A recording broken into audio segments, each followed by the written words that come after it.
Let's talk about Lesson 17, hyperbolas. We're going to focus today on identifying different parts of the hyperbola using the distance formula, specifically finding constant difference. So, first of all, what is a hyperbola? Well, it's a conic section, and it is the set of all points P in a plane, such that the difference of the distances from P to two fixed points is constant. So let's break that down a little bit. First of all, when I said conic section, what did I mean? Well, imagine you had a drawing of double cones. So I have a cone here, and then I have another cone tip to tip with it. Kind of looks like an hourglass. So imagine I have these two cones, and I cut through them. Let's say I cut through them like this, okay? So I have a plane that's cutting through them. Notice that where I cut would form, in fact, let me change colors here. Notice that if I cut through it, I would end up with a shape, if I looked at dead on, like this, and a shape like this. They almost look like back-to-back parabolas. That is a hyperbola. So again, if I slice through these double cones and then I turned the cones to face me, I would see that the space where I cut left the shape of hyperbola. So that's just one of 4 conic sections that we're going to talk about in this unit. Now, we also say it's the set of all points P in a plane such that the difference of the distances from P, so we're going to have 2 distances from P to 2 fixed points. So without looking at the whole big picture of a hyperbola, just imagine that we have some point P and some 2 points, F1 and F2. Okay. To define a hyperbola, what we're going to do is measure this distance. We'll call this distance A. We're going to measure this other distance, okay, call it distance B. So I am looking at the difference of these distances, okay? I have a point P, and I'm saying that the difference of the distances, so the difference being A minus B, or B minus A, is fixed, okay? So by how much bigger or smaller A is than B will be constant for this hyperbola. Okay? The focus or foci of a hyperbola is one of 2 fixed points, so F1 and F2 are both focuses or foci. You can see in this picture that I have a center, HK, I have my vertices here and here, and I have a focus here and a focus here.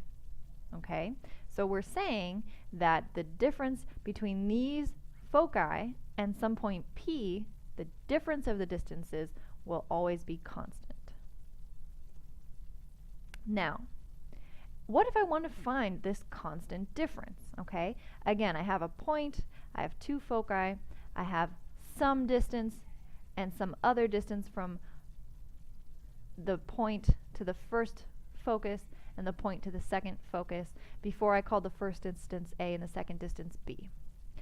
What if I want to find out what their constant difference is? So basically I'm saying, what's A minus B? What is A minus B? I'm going to use the distance formula. What does the distance formula do? Well, again, if I have some point P and 2, in fact, we'll say I have a focus here, call that F1, and a focus here, F2. So I'm going to have some point P, focus 1 and focus 2.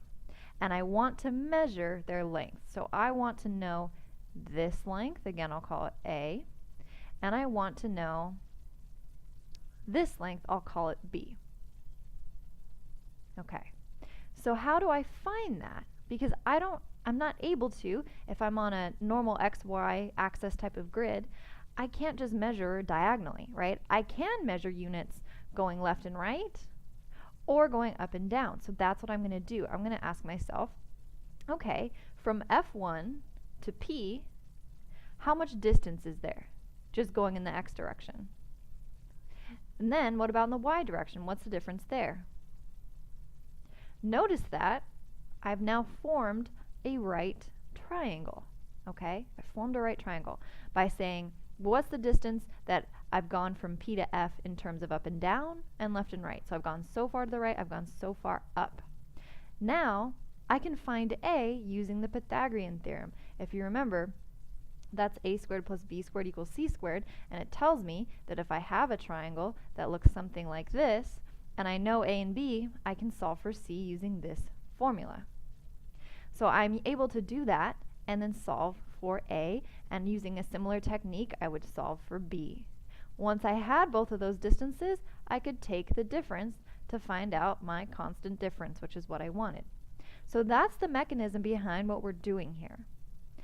The distance formula, which is just kind of like this Pythagorean theorem in hiding, okay, measures differences in x directions, the difference in y directions, etc. Now, this particular equation we'll use to find constant differences looks like this.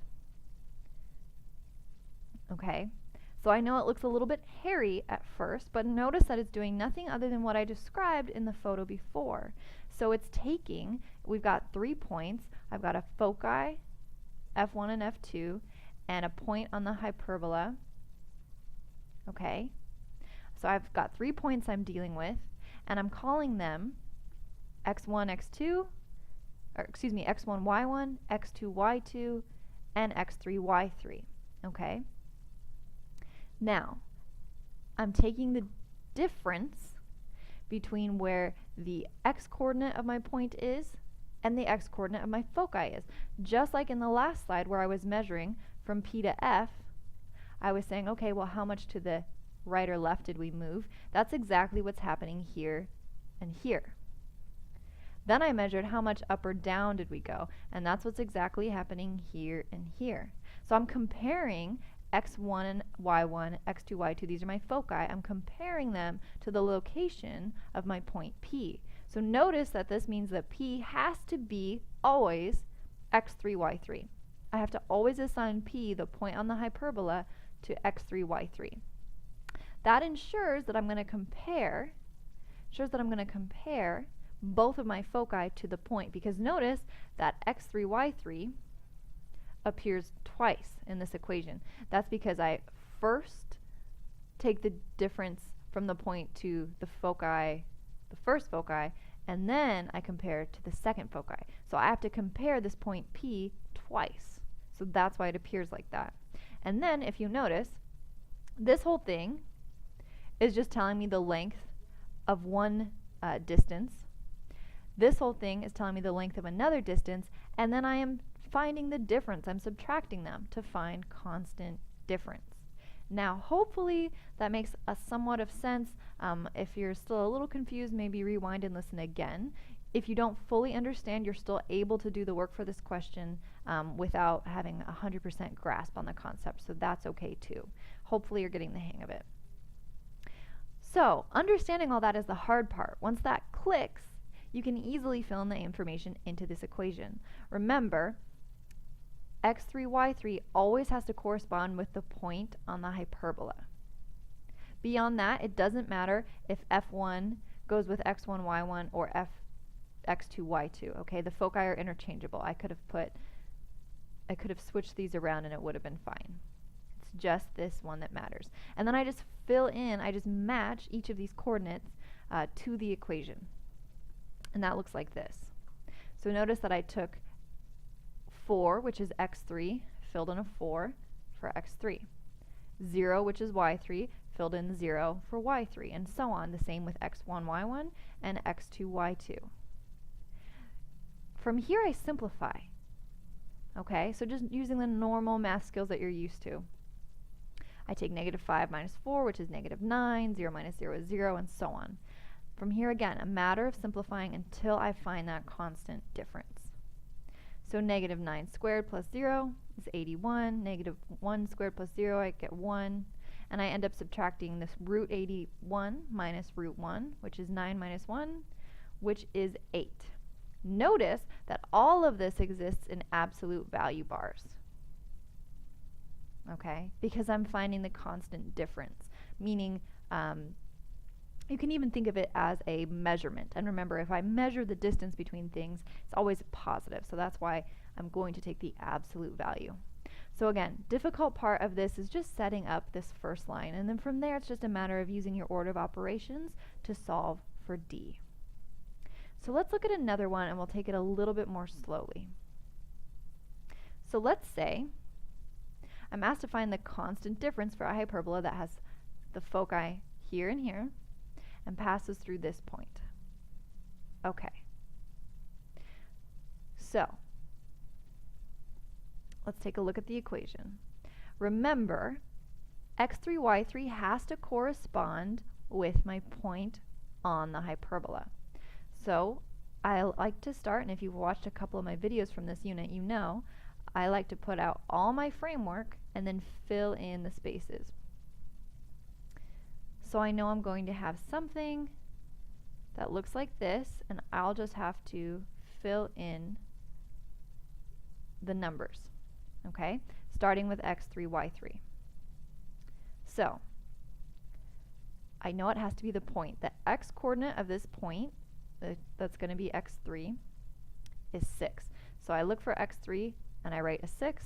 I look for x3 and I write a 6.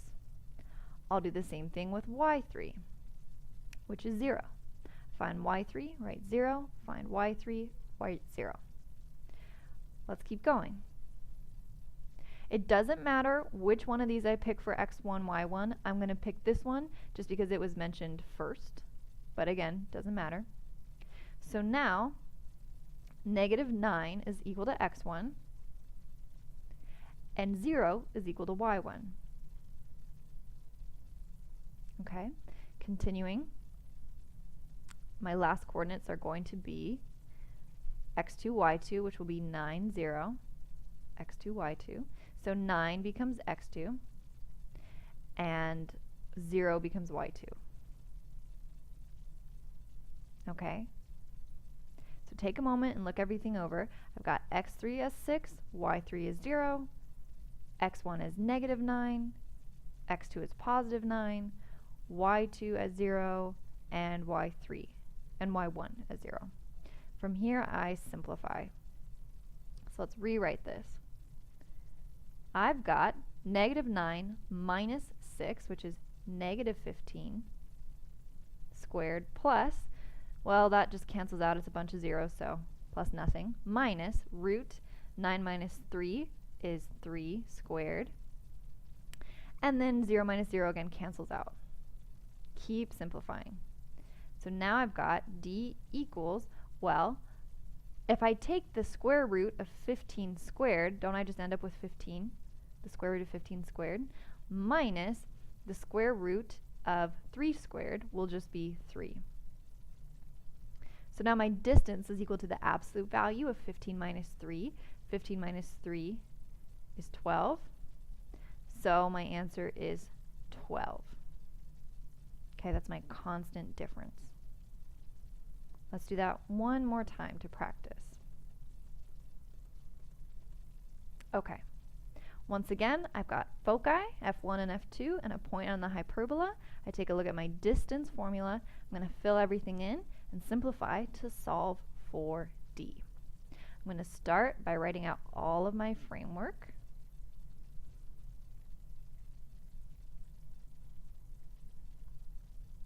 Okay.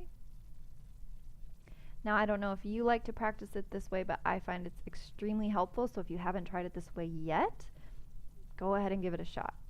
Remember that the point on the hyperbola must be x3, y3. And if you ever forget which one it is, just remember that it's the set of coordinates that appears in both sides of the equation, in both pieces here. So x3 is 0, and y3 is -15. Next, I will take x1, y1. Again, I could have chosen the other coordinate, doesn't matter. So x1, y1, so x1 is 0. y1 is -17. Continuing, I've got x2, y2. x2 is 0, y2 is 17. I continue simplifying from here. So d equals the absolute value of 0 minus 0 drops out. Then I've got negative 17 minus negative 15, so negative 17 plus 15. It's going to be negative 2 squared minus 0 minus 0 cancels out. I've got the square root of 17 minus a negative 15, so 17 plus 15. Okay, 17 plus 15, which is going to be 32. So 32 squared. Okay, keep going. The square root of negative 2 squared is just going to be 2. Notice it wouldn't be negative 2, right? That wouldn't work.